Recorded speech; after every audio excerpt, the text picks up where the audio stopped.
Ден като този за нас си е абсолютно нормален. Сутрин ставаме, идваме на работа, знаеме, че започваме в 8 и не се знае в колко ще свършиме. Никога конфликта не е спонтанен. Особено когато хората видят камери, журналисти, снимки, като че търсят медийната изява, започват да дърпат щитовете, да ритат, да фърлят камъни.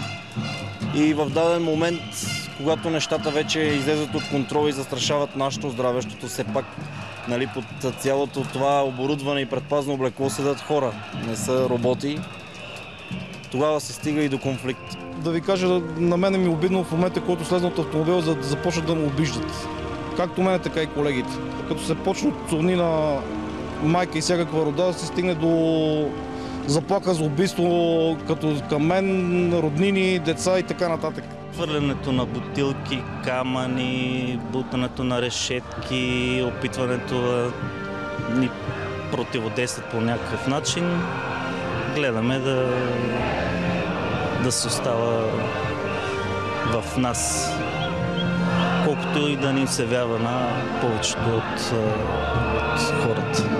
Никой полицай не идва на протеста тук с идеята да бие протестиращи. На тези по-интензивните съм вече от началото на зимата. Почти не сме почивали. От протест на протест вълната преля от едните протести на другите и общо взето почти без почивка. Ние сме така наречената група на робокопите. Носиме специално облекло, което предпазва абсолютно цялото тяло, която по принцип е за такъв вид мероприятия, футболни срещи, което предпазва от по-големи предмети, бомби, димки и така нататък. А повярвайте, изпитали сме от абсолютно всичко и оборудването е надежно и държи. С мен лично се случи един инцидент на 12-ти. След като протестиращите бяха заградили с пейки и ги бяха навързали с вериги, при преместването на пейките, при освобождаването, в момента, който хващам, виждам един от протестиращите, който беше зад пейката, с крак му удари през дясната ръка, при който аз инстинктивно я прибрах, но лявата ми държеше пейката. Друг протестира скочи върху пейката, докато аз се държах. И мускула в момента ми тук горе под мишницата.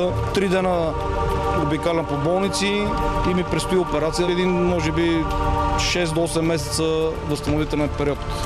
Какво се случи с човека, който скочи върху пейката? Ами нищо. Той ми прави това нещо или дали ще ме ритне, дали ще ми направи нещо и бягат навътре.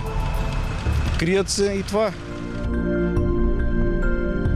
И то прекараме ние повече време тук в работата, отколкото в къщи. Около 3 месеца от живота ни постоянно тук сме били. Спали сме в рейсовете, седели сме тук, защото ние сме по закони, по призвание специално при мен. Аз съм призван като държавен служител да пазя държавата като държава, държавните институции като институции и хората като граждани на тая държава. Аз не ги дела на лумпени, на лоши, на протестиращи на тая партия.